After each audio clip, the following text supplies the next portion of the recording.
Isang grupo ng mga hinihinalang tulak ng drogang nakatakas at namaril pa sa mga rumurondang pulis at barangay tanod. Sugatan ng isang tanod. Nakatutok si Jay Sabale. Exclusive. Ito ang pag-responde ng mga pulis Novaliches sa may Ibong Pilak Street. Huwag kayo magkumpul-kumpul, baka mamaya kayo ang magkukuhan dyan. Tingnan niyo po may tatakbo lang. Habang nag-iikot kasi ang mga pulis, kasama ang mga taga-barangay Santa Monica. Sa kanto ng Ibong Pilak, sa Eskinita, minamataan kaming magtutumpukan. Hindi naman namin sinasadya na ganun ang mangyayari. Pinuntahan namin, tapos nagpulasan yung apat. Nang hinabol nila ang mga ito sa Eskinita. May tricycle na nakaparada, nakatalikod.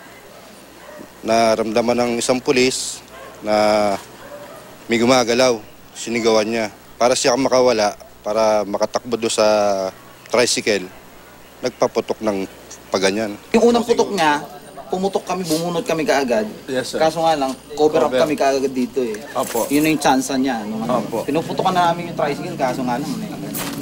Nataplisan ng 2 beses sa kanang binti sinuki.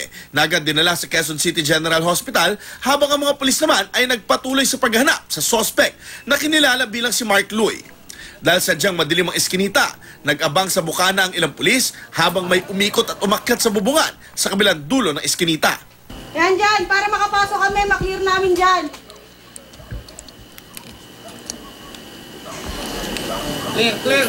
Clear.